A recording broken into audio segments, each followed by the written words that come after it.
Olá, coleguinha. Eu sou o Júlio, professor de Física. A gente vai ver hoje sobre materiais condutores e materiais que são isolantes elétricos. Antes de falar propriamente dos materiais condutores e isolantes e outros assuntos na aula de hoje, vou fazer uma pequena revisão sobre carga elétrica. O que é carga elétrica? Carga elétrica é uma propriedade intrínseca da matéria. O que significa dizer que a carga elétrica é uma propriedade intrínseca da matéria? Sempre que a matéria é criada, com seus prótons, elétrons e nêutrons, ele já vem com suas cargas elétricas, tá? A gente mede unidade de carga elétrica no sistema internacional, usa uma unidade chamada Coulomb, que é uma homenagem a um cientista, tá bem? Como eu tenho certeza que você já sabe disso, dentro dos átomos nós temos prótons, elétrons e nêutrons. Os prótons possuem carga positiva, os elétrons possuem carga negativa e os nêutrons possuem carga elétrica nula, tá?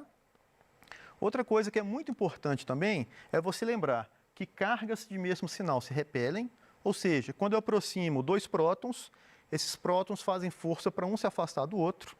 Quando eu aproximo dois elétrons, esses elétrons fazem força para um se afastar do outro também.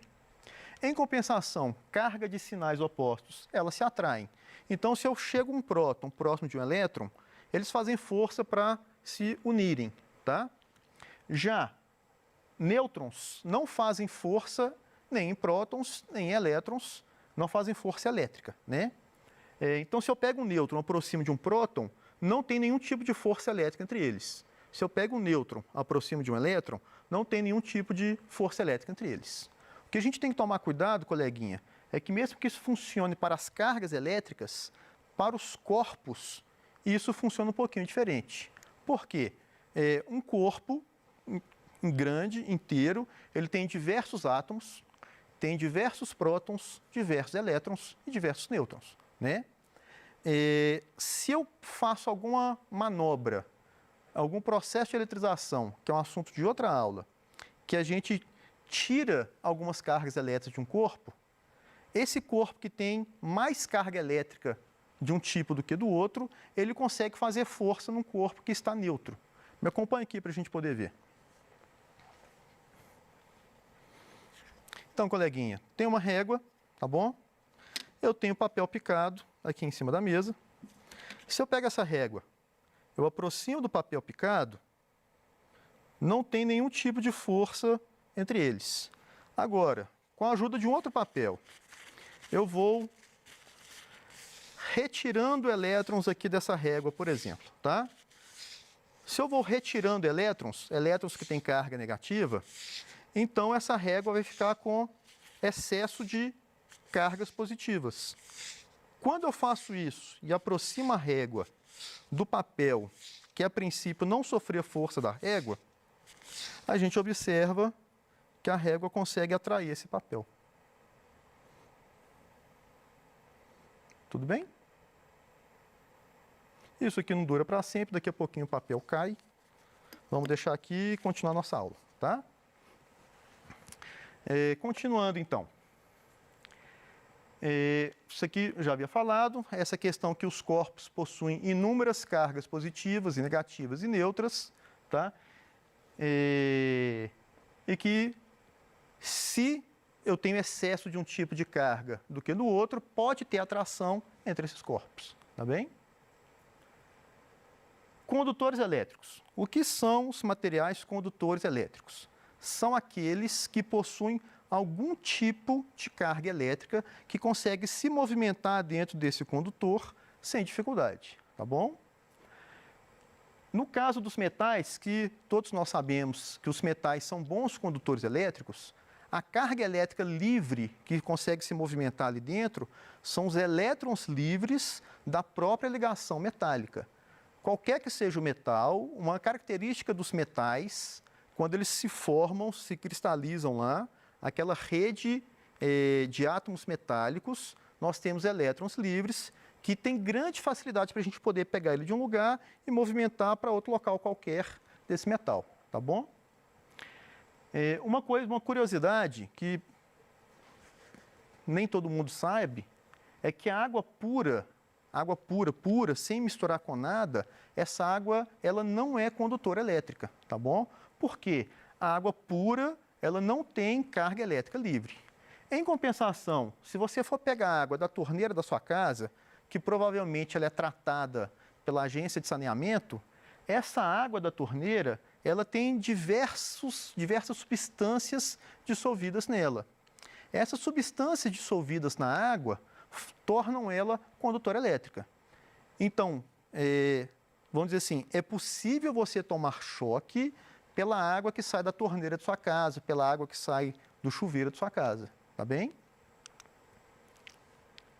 Se eu pego um pouquinho de sal e eu jogo na água pura, esse sal torna a água pura condutora elétrica. Por que que essa pitadinha de sal consegue transformar a água pura em condutor elétrico? Muito provavelmente você já sabe que o sal de cozinha ou cloreto de sódio, a fórmula química dele é NaCl, Na de sódio, Cl de cloro. Quando eu pego o sal, eu jogo ele na água, ele dissolve, eu estou separando os átomos de sódio e de cloro. Esses átomos, eles se dissociam ali na forma de íons. O sódio fica positivo, porque ele perdeu elétron, o cloro fica negativo, porque ele ganhou elétron. Com isso, a gente tem cargas elétricas que conseguem se movimentar ali dentro da água sem dificuldade. Ou seja, as cargas livres para transformar alguma substância, algum corpo em condutor, não são necessariamente elétrons. No caso da água com sal, são íons positivos e negativos. Tudo bem? Isolantes elétricos. Os isolantes elétricos, o que diferencia do condutor é que ele não possui carga elétrica que fica se movimentando livremente. Isso quer dizer que todas as cargas estão presas ali, entre aspas. Por que presas, entre aspas? Você tem os elétrons nos átomos que estão se movimentando ao redor do átomo, você tem os prótons no núcleo que estão se movimentando lá junto com o núcleo, só que fora dali, fora das moléculas que compõem aquele corpo, as cargas não conseguem se movimentar. Tá bem? Exemplos de isolantes que eu tenho certeza que você consegue identificar facilmente são madeira, isopor, plástico, borracha, água pura e o ar. O ar. Ô, Júlio, por que que o ar ele é isolante elétrico? Ah, antes disso, coleguinha, uma atividade para a gente. Sabe-se que a água pura é isolante elétrico e que uma pitada de sal dissolvido nela é suficiente para tornar condutora. Contudo, o açúcar dissolvido em água, mesmo em grande quantidade, não a torna condutora. Justifique.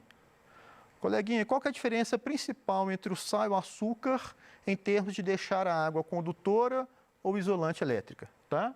Como a gente viu, o sal, quando a gente dissolve, ele quebra em íons. O açúcar, quando a gente dissolve, ele não se quebra em íons.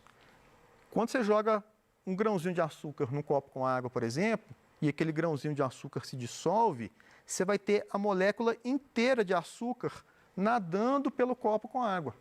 Se eu tenho a molécula inteira nadando pelo copo com água, a gente não tem carga elétrica livre e o açúcar, portanto, não torna a água pura condutora elétrica, ela se mantém isolante elétrica. Tá bem?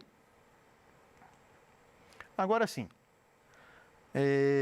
o ar. Eu falei que o ar é isolante elétrico. Muita gente falou, Júlio, mas se o ar é isolante elétrico, como é que no fogão lá da minha casa eu vejo a eletricidade passando na trempe para poder acender o fogo? Se a eletricidade está passando ali pelo ar, o ar tem que ser condutor elétrico. Outra coisa, Júlio, nós temos raios. O que são raios? Descargas elétricas que passam pelo ar. Essa descarga elétrica passando pelo ar quer dizer que tem que ter alguém que permite a passagem dessa carga elétrica. Se eu tenho uma tempestade com muitos raios, tem muitos caminhos para a carga elétrica poder passar. Isso significa que para isso aqui acontecer, o ar tem que ser condutor elétrico, tá? Ô, coleguinha, mas pensa bem, se você vê uma tomada lá na sua casa, você vê um raiozinho passando de um lado para o outro na tomada? Você não vê. Por quê? Porque o ar é isolante elétrico. Então, o que acontece com o raio? O caso é, o raio ele tem tanta energia, mas ele tem tanta energia que ele consegue pegar elétrons das moléculas do ar, arrancar elétrons das moléculas de ar. Se ele está arrancando elétrons das moléculas de ar, ali no ar entre a nuvem e o solo, por exemplo, você passa a ter uma grande quantidade de elétrons passeando e uma grande quantidade de íons passeando ali também. Com isso, o raio força o ar a se tornar condutor elétrico, tá bem? Isso pode acontecer com qualquer isolante. Ele é isolante até um determinado limite. Esse limite chama rigidez dielétrica. No caso do raio, ele consegue quebrar a rigidez dielétrica do ar, tá? A rigidez dielétrica é o valor máximo do campo elétrico que aquela substância ali consegue suportar antes de se tornar isolante. Campo elétrico vai ser um assunto de uma outra aula, não se preocupe, tá bom? O raio é composto pelo quê? O próprio raio, que é a descarga elétrica, que vai da nuvem para o chão, ou o contrário, tá? O relâmpago, que é a luz emitida. Então, o que a gente vê é o relâmpago, tá? Mesmo aquele traço mais forte do raio, a gente vê, vamos dizer assim, cortando o ar, o que a gente está vendo é a luz emitida por ele, que a gente chama de relâmpago. O trovão é o barulho que a gente escuta após o raio, tá? Eu sei que tem muita gente que tem medo de trovão. Aí eu costumo falar com meus alunos que você, coleguinha, você não precisa ter medo de trovão, tá?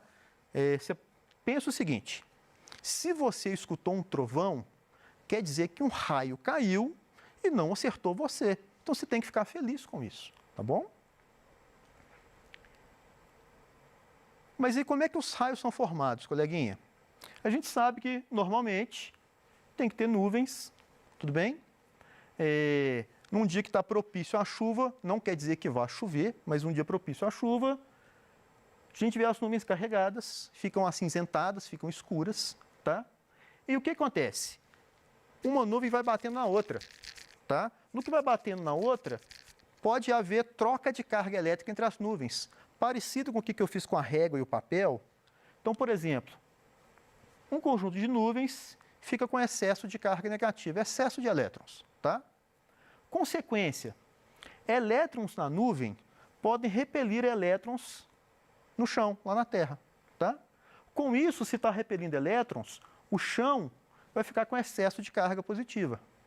No que o chão fica com excesso de carga positiva, elétrons da nuvem são atraídos para a parte de baixo dela, tá? No que são atraídos para a parte de baixo, repelem mais elétrons que tem na Terra. Então, no chão mais próximo à nuvem, fica cada vez mais positivo, que atrai mais carga negativa. Isso vira um efeito repetitivo, tá? Quando chega no limite ali, que essa força aqui entre eles é grande o suficiente para romper a rigidez elétrica do ar, então a gente tem a descarga elétrica, tá bem? Quando tem essa descarga elétrica, se eu tenho elétrons saindo da nuvem e indo para o chão, o sistema vai se neutralizar. Isso pode voltar a acontecer? Pode voltar a acontecer, a gente pode ter novos raios, tá? Ô, Júlio, mas se tem nuvem que fica negativa, pode ter nuvem que fica positiva? Pode, coleguinha. A ideia é a mesma. Qual que é a diferença? Eu vou ter um raio que sobe, tá bem? Ô, Júlio, mas eu nunca vi um raio subindo. Ô, coleguinha, é muito rápido. A maioria dos raios a gente vê descendo, só que há raios que sobem também, tá? Se você for fazer uma pesquisa rapidamente na internet, você pode até ver vídeos que tem raios que se encontram no meio do ar. Tem raio descendo, enquanto tem raio subindo, eles acabam se encontrando, tá bem? Como é que a gente pode se proteger de raios, coleguinhas? Diversas maneiras. Primeira, sempre que possível, fica dentro de casa. Se você não pode ficar dentro de casa, fica dentro de alguma construção, tá? Um prédio, edifício, uma loja. Evita sair na rua numa tempestade com muitos raios, tá bem? Segundo, evite locais com muito espaço aberto. Tipo, você está no meio de um campo de futebol que não tem nada perto. Evita local desse tipo. Se está numa estrada comprida, que não tem nada perto dessa estrada, evite local desse tipo, tá bem? Terceira forma, não fique perto de árvores, tá bom? Quarta, elimine possíveis pontas. Por que isso, Júlio? Tem uma coisa que chama o poder das pontas, tá? Se eu tenho uma certa distribuição de carga elétrica num corpo, nas pontas, tipo o dedo, pode ser uma ponta, tá? A gente tem maior concentração de carga elétrica. Então, repara só. Imagina que eu tenho uma bolinha, uma bola de massinha, por exemplo, massa de modelar. Tem carga elétrica espalhada por ela, ok? Se eu pego essa bolinha de massa de modelar, eu começo a puxá-la para baixo, eu vou moldá-la aqui para baixo, a carga vai acompanhando. Tudo bem? Bem distribuída. Só que se você for reparar, coleguinha, nesse detalhe aqui na ponta, acaba tendo mais carga elétrica do que no resto desse corpo. Se tem mais carga elétrica do que no resto desse corpo, aqui tem maior força para poder atrair raios, tá bem? Ou seja, talvez você já tenha escutado algum caso, numa fazenda, com criação de gado, vaquinhas estão pastando lá, aí começa a chover. Por instinto, as vaquinhas tendem a ir para debaixo da maior árvore próxima. Por quê? Porque embaixo da maior árvore próxima vai ficar caindo menos gotas nas vaquinhas, elas vão se proteger da chuva e com o espírito de coletividade delas vão todas, o máximo possível, para debaixo daquela árvore. Qual que é o problema?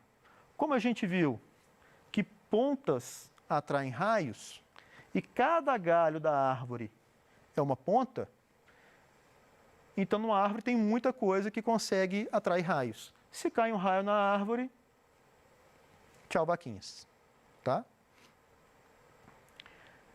Por que você tem que evitar um local aberto, coleguinha? Pensa bem, se é um local muito aberto, você está em pé, você é uma ponta. Se você é uma ponta, você pode atrair raios. Então, evite locais abertos, coleguinha.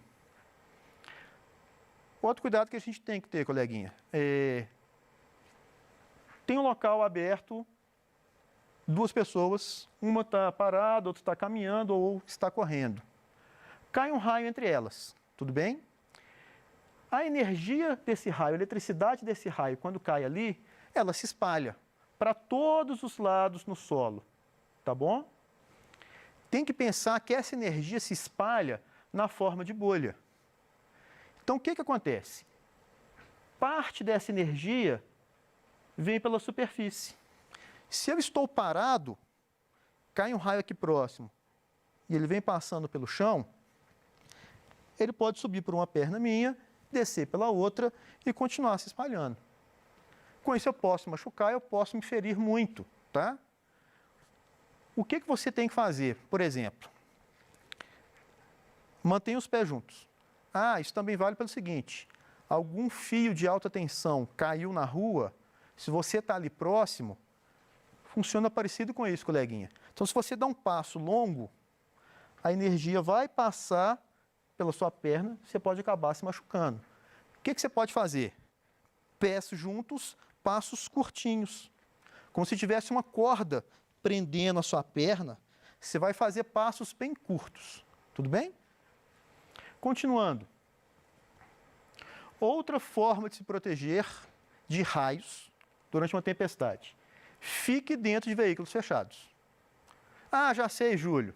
É porque o pneu é de borracha. Não, coleguinha. Tem uma coisa que chama blindagem eletrostática. Vamos voltar lá no início da aula de hoje. Elétron não repele elétron? Carga negativa não repele carga negativa? Então, se eu tenho um carro que é feito de metal, que tem elétrons livres que podem se movimentar à vontade, quando chega um raio cheio de elétron ali, o que vai acontecer? Esses elétrons vão se repelir para a parte de fora do carro, tá? Então, por que ficar dentro de um carro é muito seguro numa tempestade com raios? Não é porque o pneu é de borracha, é porque a carcaça do carro é metálica, que é um condutor elétrico. Então, condutor elétrico te protege. Eu posso ficar dentro de um carro, eu posso ficar dentro de um ônibus, posso ficar dentro de um avião, sem problema algum. Tudo bem? Coleguinha, Por hoje é só. Espero que você tenha gostado da aula. Muito obrigado pela atenção e bons estudos.